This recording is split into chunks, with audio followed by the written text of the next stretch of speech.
বরিশালের বাকেরগঞ্জে বৃদ্ধকে খুঁটির সঙ্গে বেঁধে নির্যাতন।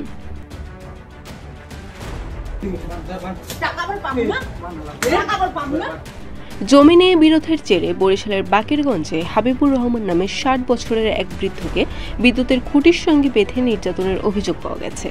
বুধবার রাত ৮টার দিকে উপজেলার মহেশপুর বাজারে কৃষি ব্যাংকের সামনে এই হামলার ঘটনা ঘটে।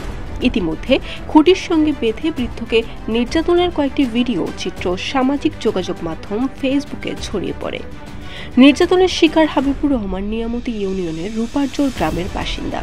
স্থানীয় সূত্রে জানা গেছে, ওই ইউনিয়নের কৃষক লীগের সভাপতি রুস্তম হাওলাদারের ছেলে আমান হাওলাদার, মেয়ে কাজল বেগম, বাবুল মোল্লা ও বাহাদুর মোল্লা হামলার এই ঘটনা ঘটায়।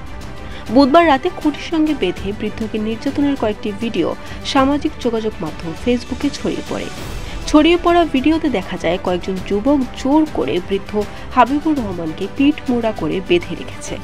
হলুদ থ্রি পিস পরিহিত এক নারী বৃদ্ধ দুই পায়ে একটি লাঠি দিয়ে পিটাচ্ছেন।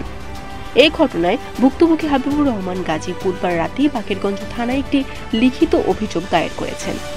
বাকেরগঞ্জ থানা ওসি শফিকুল ইসলাম বলেন, আমরা অভিযোগ পেয়েছি, তদন্ত করে দোষীদের আইনের আওতায় আনা হবে। বাজারে আসার পরে আমি ওই বাবুকে ওই এসে ওয়ার্কশপের সামনে দিয়ে যখন আসি তখন আমাদের আমান ডাক দিয়েছে, রুস্তম হাওলাদারের পোলা আমান হাওলাদার আমার ডাক দিয়ে বলে দুটো এইদিকে আসার পর আমি ওর কথা শুনি না, আমি এবার ওইখানে আগাইছি, ওর দাঁড়ে গেছি।